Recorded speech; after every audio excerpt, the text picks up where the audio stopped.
코리아 트렌치.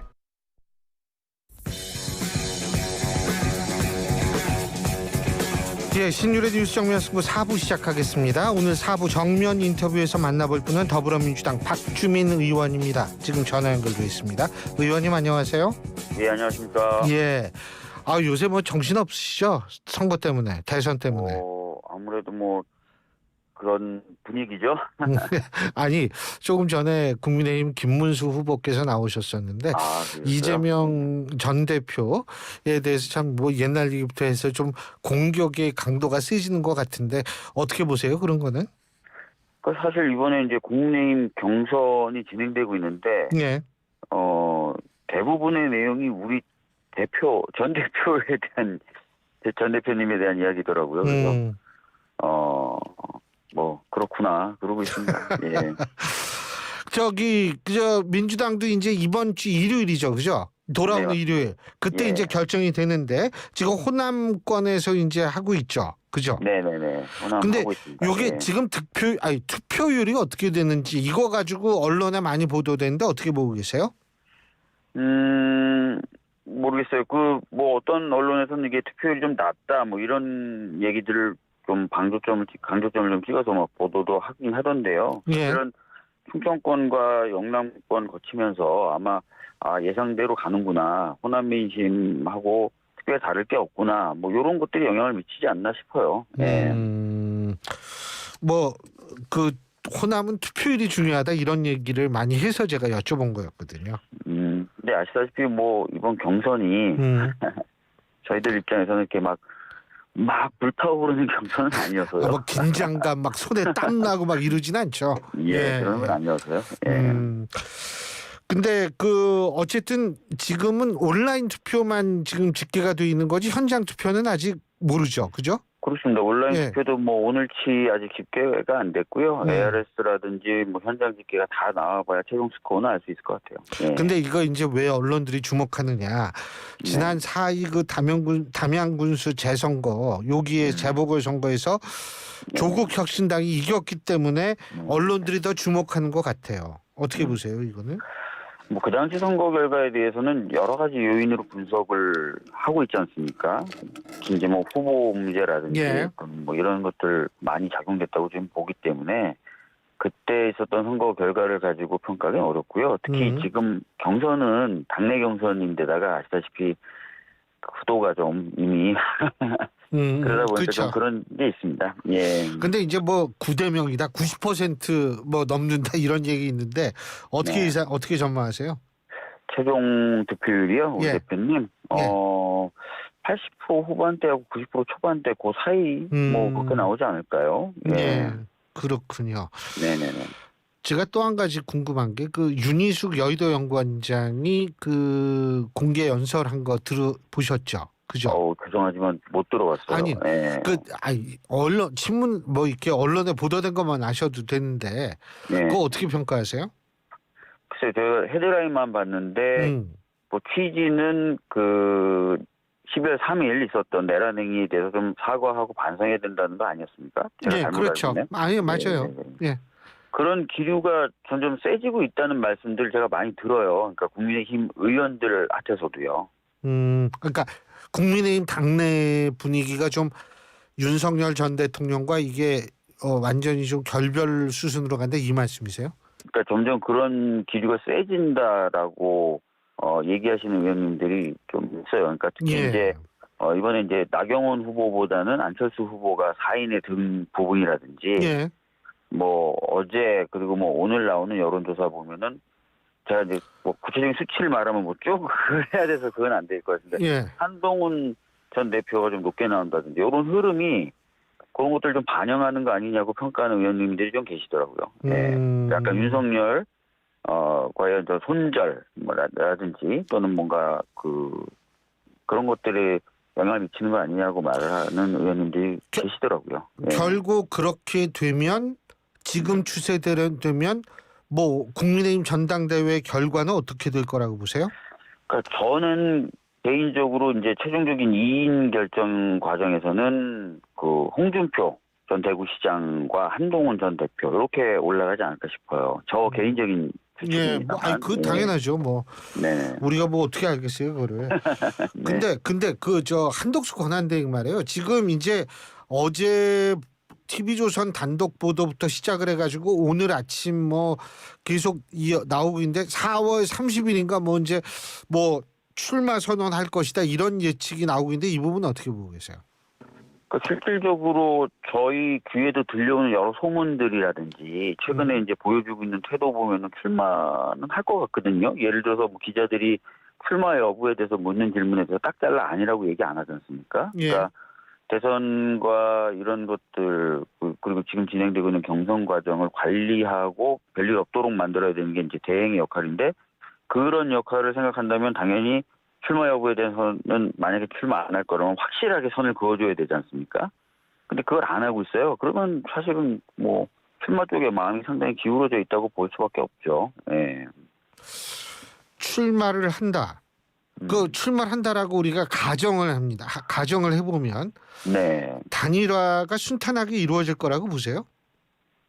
글쎄요, 뭐 지금 현재 나와 있는 4인의 경우에 처음에 홍준표 후보나 한동훈 후보 같은 경우에는 한덕수 만약 출마하게 된다면 한덕수 대행과의 단일화에 대해서 좀 거리감을 뒀다가 최근에는 좀 입장들이 바뀐 것 같더라고요. 뭐 그런 것들도 상정할 수 있는 것처럼 얘기를 하고 있는 것으로 제가 알고 있는데 그러면은 뭔가 그런 과정은 있겠죠. 근데 순탄할 것이냐 이렇게 질문하시면 이제 그 부분은 잘 모르겠어요. 아니 네. 제가 왜 순탄 여쭤보냐면 예.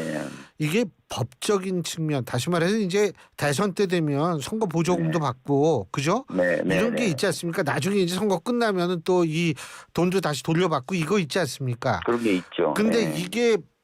이게 단일화 과정이 되면 그런 게 좀 복잡해지지 않느냐 이래가지고 여쭤본 거거든요. 근데 모르겠어요. 그 뭐 선거법상 매표행위라는 것을 가지고 단일화 과정이 이제 가끔 법률적으로 의율되곤 하는데요. 그런 매표는 부분이야 아니더라도 예. 네, 뭐 이익 제공이라고 보통 하고 쉽게 말해서 매표라고 하는데 단일화 과정에서 이제 항상 뭐 법률적인 이슈가 되긴 합니다. 근데 뭐 그런 것들 지난번에도 보면은 뭐 잘 관리만 한다면 그런 문제 없을 수 있죠. 예. 근데 네. 그 뭐 한덕수 권한대행의 출마설과 맞물려 가지고 항상 등장하는 게 첫째 임기 단축 개헌, 둘째 네. 임기 단축 개헌을 고리로 한 반명 빅텐트 이건데 어떻게 보세요 이거? 글쎄요. 지금 뭐 한덕수 대행이 뭐 그런 부분에 대해서 뭔가 언급을 하고 있거나 이런 상황이 아니잖아요. 예. 그렇기 때문에 뭐 저희가 거기까지 뭐 출마도 아직 확실하게 이제 안 한 분인데 출마한다면 또 거기까지 가겠냐고 예측하는 건 별 의미가 없을 것 같고요. 출마한 뒤에 보시죠. 예. 알겠습니다. 그 지금 또 하나는 뭐냐면 그 이재명 전 대표와 이 뭐 지금 공약은 굉장히 그리고 이재명 전 대표의 가장 주목할 만한 어떤 선거 운동의 방식, 새로운 방식이라고 우리가 평가를 많이 하는데 그게 바로 뭐냐 하면 SNS를 이용하는 거거든요. 예? 공약 옛날에는 막 공약 발표하고 막 예? 그렇게 했는데 SNS를 통해 가지고 딱딱하면서 주목을 끄는 거. 네. 뭐 좋은 것 같아요. 어떻게 네. 보세요, 그거는? 새로운 방식. 과거부터 이재명 전 대표님은 SNS를 잘 많이, 활용하셨죠. 그렇죠. 잘 활용하셨고 아마 SNS 활용면에 있어서는 다른 어떤 정치인보다 능하실 거예요. 지금도 제가 알기로는 뭐 인스타 같은 것도 그렇고 유튜브 같은 경우도 팔로워 또는 구독자 수가 정치인들 중에 1위이실 겁니다. 그러니까 이제 그런 것들을 잘 활용하시는 거고 또 하나는 지금 경선 과정을 포함한 전체 대선 기간 자체가 굉장히 짧아요. 이게 조기 대선이다 보니까. 그러니까 행보를 하고 그 행보를 통해서 뭔가 메시지를 낸다든지 정책을 낼 만한 시간적 여유가 별로 없어요. 그러니까 이제 SNS를 적극 활용하신다. 이렇게 보여집니다. 예. 근데 뭐 이제 공약도 많이 나오고 있고 이런데 그 성장과 통합 뭐 여기 네네네. 아시죠? 그죠? 네, 알고 있습니다. 이 성장과 통합이 지금 뭐 제대로 뭐 하기도 전에 좀 여러 가지 삐그덕 소리가 난다. 언론에 많이 보도된 거 보셨죠? 네. 어떻게 보십니까? 그러니까 성장과 통합이라고 하는 데는 정확한 그 성격을 보시면은 어떤 당내 공식 기구라든지 또는 경선 캠프 이재명 전 대표님의 경선 캠프 내 조직이 아니지 않습니까? 예. 그거는 엄밀히 얘기하면 이제 자발적으로 전문가들이 어떤 성장 정책이라든지 산업 정책이라든지 뭐 이런 걸 포함한 경제 정책들을 생산하고 제안하기 위한 모임이었어요. 근데 이제 아마 그 단체가 운영하는 과정에서 뭐 얘기들이 좀 나오다 보니까 그런 논란을 좀 차라리 없애기 위해서 뭐 해체 뭐 이렇게 결단을 하신 것 같더라고요. 예. 아, 해체되는 거예요? 아, 이거 왜 또 어디서 저도 보도만 본 거라서. 예, 그렇죠. 저도 보도를 예. 봤는데 저랑 좀 달라가지고 그쪽에서 뭐냐면 해체 해체는 소동 아니다. 이런 뭐 제목을 봐서 그런 건데 제가 잘못 알고 있을 수도 근데- 있습니다. 제가 거기 근데- 관여하고 있지는 않거든요. 그렇죠. 예. 당연하죠. 해체 여부와 상관없이 지금 네. 이런 소리가 나오는 게 사실 후보의 입장에서 볼 때 민주당의 입장에서 볼 땐 그렇게 좋지는 않을 것 같아요. 그러니까 사실은 이제 교수님도 아시겠지만 당의 어떤 후보가 결정되고 그다음에 네. 그 후보의 공약이 결정되는 여러 가지 경로와 과정이 있습니다. 그리고 최종적인 거는 캠프든 아니면 후보든에서 정식적으로 이게 공약이다라고 발표해야 공약이 되는 거거든요. 그렇죠. 그런데 지금 보면은 이제 언론들이 오늘도 제가 기자님들하고 점심을 먹었는데 사실은 이제 저희 경선 자체가 아주 뜨거운 구조가 아니다 보니까 뜨거운 구조가 아니다 보니까 그렇죠. 주로 공약 또는 정책 취재를 많이 하신대요. 그러니까 어떤 후보의 동향이라든지 후보의 득표율 이런 거보다는 어떤 공약, 어떤 정책 이런 거 취재 많이 하시니까 그 과정에서 사실은 여러 발로 뭐 중독 무슨 뭐 하기로 뭐 하기로 이런 식의 보도가 좀 많이 나가는 것 같은데 아까도 말씀드렸지만 캠프 또는 후보가 공식적으로 이게 공약입니다, 이게 정책입니다라고 발표를 한 것이 그런 거지 그렇지 않고 이제 여러 외곽 단체라든지 또는 어떤 개인적 자격에서 이런 공약이다라고 한다고 해서 그게 공약이 되는 건 아닌데 약간 그런 어수선함이 있긴 있습니다. 그 좀 뭐 어쨌든 당이 나서서 정리하든 정리를 할 필요가 있는 거 아니겠어요? 왜냐하면 그래서 영향을 받는 건 당과 후보니까 안 네, 그렇습니까? 그래서 이제 최근에 이제 정책위 의장도 정식적인 어떤 공약 결정 과정과 프로세스가 앞으로 있을 거니까 그런 부분이 이제 마치 생략되고 어떤 개인이라든지 어떤 단체가 이게 공약입니다라고 얘기하는 건 좀 자제해달라는 얘기를 하기도 했었어요. 예. 그리고 그 문재인 전 대통령 기소된 거 이거 어떻게 보고 계세요? 저는 진짜 말이 안 되는 기소인 것 같아요. 우선 절차적으로도 말이 안 되고 또 내용적으로도 말이 안 되는데 절차적인 거 먼저 좀 말씀을 드리면 서면 질의서를 검찰이 이제 대통령님 측에 전달한 거예요. 그리고 그 자리에서 이제 변호인을 선임하고 4월 말까지 서면 답변을 제출하겠다라고 조율이 된 상태였다는 거예요. 그런데 갑자기 이제 기소를 한 거죠. 서면 답변을 받아보지도 않은 상태에서. 실질적으로는 서면 답변을 작성하기 위해서 대통령님 측에서 선임한 변호사들이 대통령 기록관에 가서 이제 관련된 자료를 찾아서 보기도 하고 이런 과정이 있었는데 아까도 말씀드렸던 것처럼 조율됐던 시기보다 훨씬 앞당겨서 갑자기 기소를 한 거라서 이건 절차 면에서 납득하기 어렵다라는 말씀 드리겠고 내용적인 부분도 지금 그 사위라는 분이 취직해서 상무라는 전사위입니다. 전사위. 예. 전사위가 취직을 해서 상무라는 직함을 갖고 있었는데 그 직함에 걸맞지 않은 노동만 제공했기 때문에 일정 부분에 있어서 그 월급이 뇌물이다 이렇게 얘기하는데 그 노동의 제공을 어느 정도 했는지 검찰이 다 구체적으로 따질 수 있고 그 가치를 정확하게 매길 수 있는지 모르겠고 만약에 이제 그런 법리가 성립된다면은 뭐 이제는 대통령뿐만 아니라 고위공직자의 자녀나 친척들이 성실히 일하느냐 안 하느냐 취업을 해서 이런 게 다 따져져야 된다는 거잖아요. 그래서 내용적으로도 저는 굉장히 무리한 기소인 것 같아서 절차 내용 다 무리한 기소를 한 거고 따라서 이건 좀 정치적 고려가 심하게 개입된 기소로 보여요. 근데 만약 말씀하세요.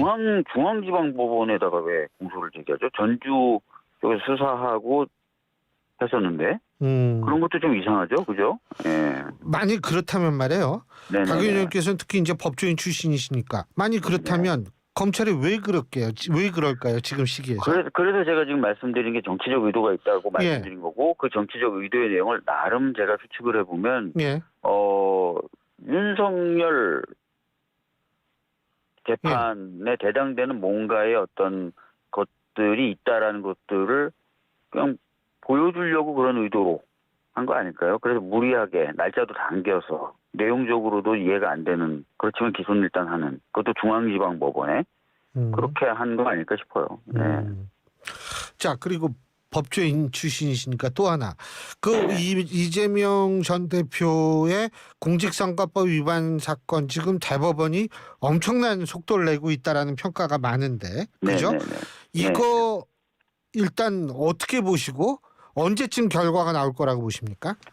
뭐 일단은 방금 말씀하셨던 것은 굉장히 이례적이에요. 보통은 대법원에 사건이 올라가면 소부에 배당을 하고 그 소부에서 심사를 하다가 소부 내에 합의가 안 된다든지 또는 판례 변경의 필요성이 있다든지 아니면 사회적으로 이목이 많이 집중되네 이러면서 전원합의체로 넘어가고, 그 과정은 보통 그 소부에서 그 사건을 맡는 주심 대법관의 판단과 영향력 하에서 넘어가거든요. 근데 소부에 배당되자마자 1시간 만에 대법원장이 주도해서 전원합의체에 회부했고, 전원합의체는 다 이제는 아시는 것처럼 보통 한 달에 한 번 열리는데 계속 열면서 이제 속도를 내고 있어서 굉장히 이례적이다. 그리고 이런 이례적인 방식으로 절차를 진행하는 대법원장의 의도는 뭐냐? 여기에 우려가 있고 또 고민이 있는 거죠. 근데 정확히 그 의도의 내용은 아직까지 드러난 건 없고요. 그래서 저희들 입장에서는 뭐 하여튼 경계의 시각으로 보고는 있습니다. 예.